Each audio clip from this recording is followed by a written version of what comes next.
My visual impairment I've had since birth, so it's just something that I'm kind of used to, really. So I am registered blind because I am totally blind in my left eye and partially sighted or half blind in my right eye. I was born with multiple complex problems, should I say the least.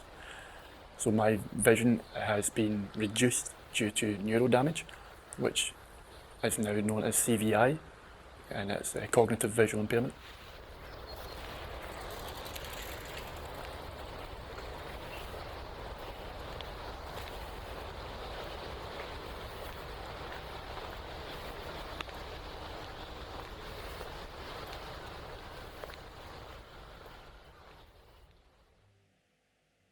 My name is Ross and I am a freelance writer and filmmaker. But I do stuff for like the BBC Social. I've written quite a lot of like articles for online magazines, online film websites, and I'm at the moment trying to break into my own spoken word stuff. Yeah. Off my beer belly. No. My name's Stephen.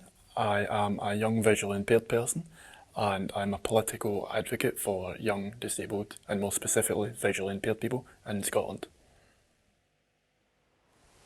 How do I describe it?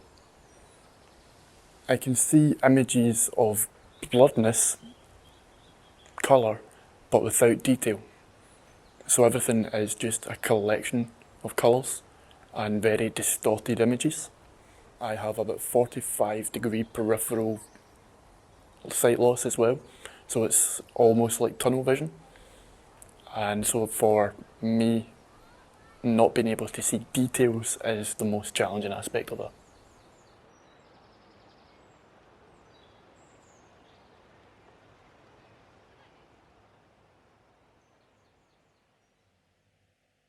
So what I can see is quite tricky to describe, but I'll try my best. So when I look at something initially, it can be quite blurry, and so if I look at something, it's got sort of like distorted. So, but the longer that I look at something, or the longer that I look at someone, the clearer they get, and they'll never be fully clear, obviously, because I can't see. But they'll be clear enough for me to maybe, I can tell you like the shape of their face, or what colour their hair is. Things like that. So, finer details I can't tell at all. Okay, so we'll do for the first shot, the first kind of sequence, because it is going to be very much playing with it and just going out and seeing what happens. We can get you walking through. We'll close this door actually, so you interact with the door. Put the door stop on if you can. It's a bit tricky, but if not, then you just hold it open and we'll hold it open one by one. Okay. And then go through to the kitchen. So we'll just be following you and watching it, and then. Do you want me to describe as well what I'm doing? Yeah, it's just say like. Obviously, come up with your own stuff, but you can talk about like how. Looking through my kitchen, if things aren't in a certain place, I struggle to find them, kind of thing. Yeah. Good.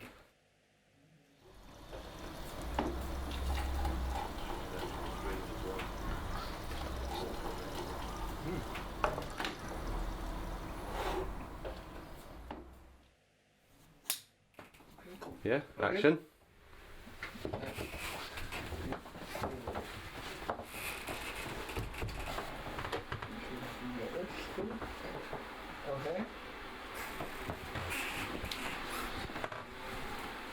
So when it comes to things like light kettles and stuff, having a colour is really helpful, because like white and stuff like that is, it's not great.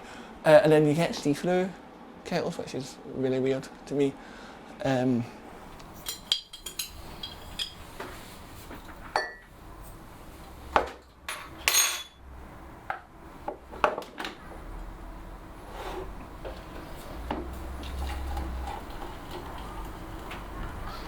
So this is sort of the same thing with cooking for you. Yeah. So for me, with the sound of the water hitting the cup is really important, because that's how I know that I'm getting the cup as well. There is also a thing that you can get that clips on to, I don't have one because it makes me feel like a really blind person, but there's something you can get that you clip onto a cup or a glass that makes a really loud, high-pitched noise to let you know when it's hit it, when it's hit the level. It's a great idea, but if you've got a dog, then I'll probably take the dog off, to be honest. So yeah, and then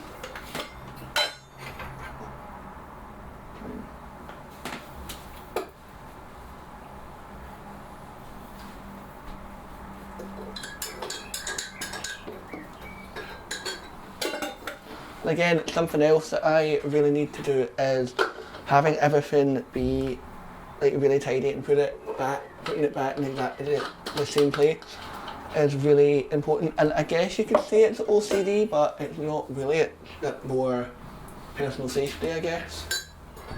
So yeah, there we go. Cheers.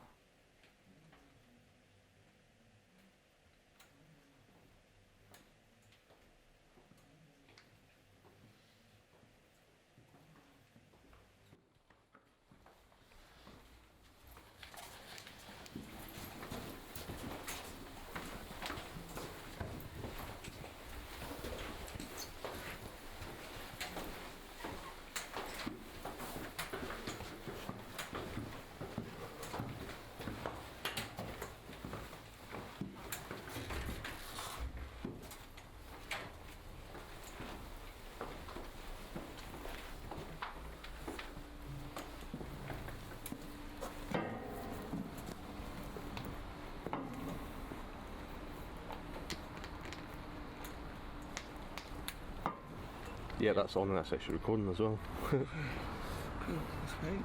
Cool.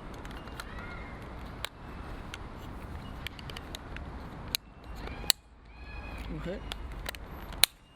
You're all Okay, set. so we are recording. Mm-hmm. So All looking at me. Yep. Outside, take one. Cool. So I can shout and direct you where we're going exactly, Ross. But yeah. Cool, so we're going across the road, yeah? Yeah, and under the trees, yeah, and just as I said, comment about how you listen and even smell, and to help yourself know where the thing is. Watch out for dogs and stuff.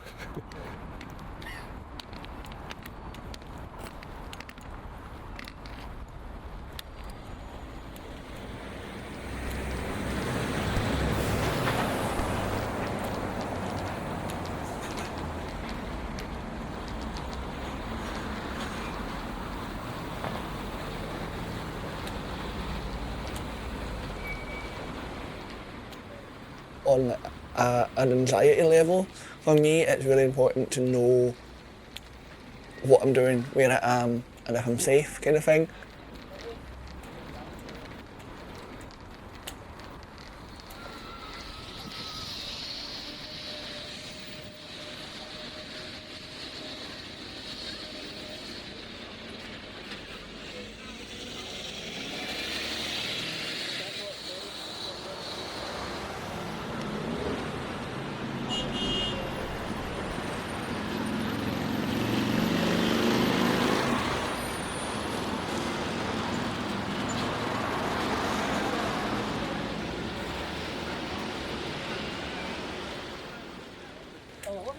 So was that crossing a bit more difficult because of the... Yeah, there's no beat, so I'm kind of like relying on having someone else on that side of the road so that I know when they cross, that's when I have to cross. But the difficult thing with that is people are a bit stupid and they'll cross when it's not green. And yeah, so there you go. There you go, green man down.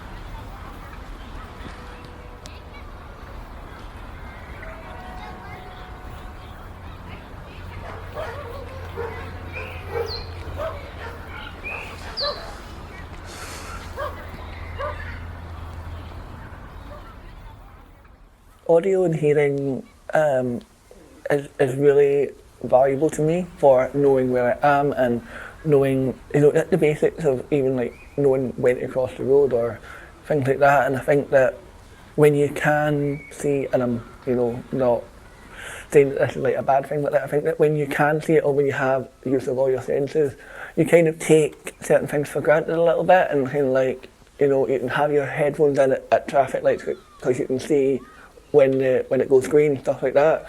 But I rely on like, noises, like the noise of traffic lights. So like things like the fact that not all of them have that noise. I'm kind of like relying on someone else to cross the road, and hopefully they don't kill me when they walk across. Oh, doggo. Get the doggo. Yeah. See what I mean? I wouldn't have known that dog was there. Yeah. Until I came here. I was like, oh, dog. So there you go. See, weirdly enough, I heard that panting. I heard the panting of that dog there as it passed. There you go. See? It's interesting what you can hear. So.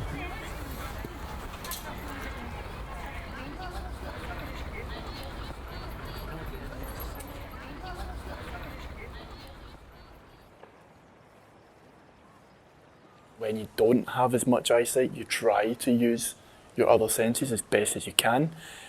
It's not the case that hearing instantly becomes heightened when you lose sight. It's more a case of you are aware that you've lost the major sense, such as sight, and so you try and use the second best one that you have available, which is your hearing.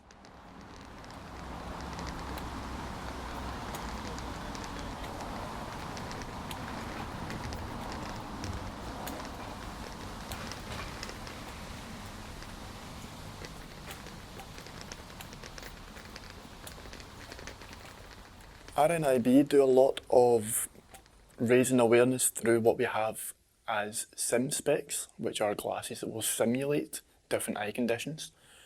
However, the problem being is that the person who tries those sim specs only uses the sim specs for a few minutes, and they then take them off and their normal eyesight resumes.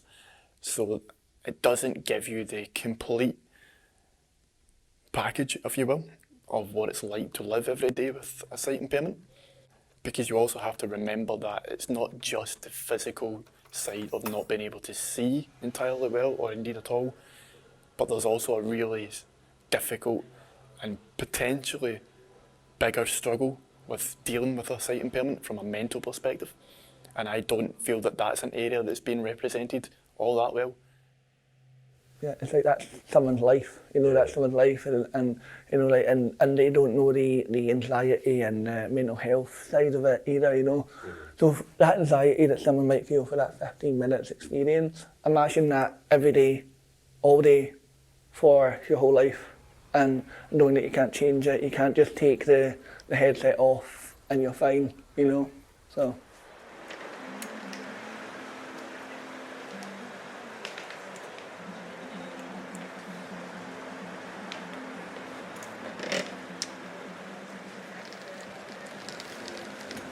Perfect. Can't even get there you go, just add that. I just want a pint. In the modern day, there are so many challenges that we face to enable disabled people to fit into society better. So just one example, when you go into a restaurant and you look at a menu, it's 9 times out of 10 going to be in small print, and they won't have any other format. That, to me, is a disgrace. It should not be the case, and in fact, it actually breaches the rules of the Equality Act of 2010. And so, for me, I feel that society has a long way to go to help people who are visually impaired, deafblind, autistic, and any other disability across the board. We have so much challenges. It is frightening when you realise the scale in which we have, or the mountain that we have to climb to make this disabled access better within our communities. Yeah, we're going to turn right here, across the road. Okay, cool. Which cyclist? Oh, he's mine. From an employment perspective, it again is challenging even to this day. We have 75% of partially sighted people unemployed, and we have a further 90% of people who are completely blind unemployed. And those statistics are shocking to say the least. In all honesty, the absolute fundamental basis of this would be education. You can't underestimate just how valuable the education sector is in terms of actually understanding a disability from an able-bodied perspective. But the biggest problem is indeed the lack of understanding of what disability is actually like on an everyday basis. So for me, that would be the fundamental basis of changing society. Make society more aware. Be more mindful of what sight loss is actually like. And that's not just related to sight loss, that's related to just disability in general. As I say, whether it be autism, whether it be deaf-blind, whether it be someone who's deaf, whether it be a severe learning disability, dyslexia, whatever the disability is, it's simply down to the lack of education. It's a lack of understanding, and I think that establishments, whether it's a business or whether it's a school or a college, they need to put more time into teaching people about access and about disability and how, at the end of the day, at the end of the day, I'm a person, I'm not a disability, and I think that's something that people need to kind of start realising.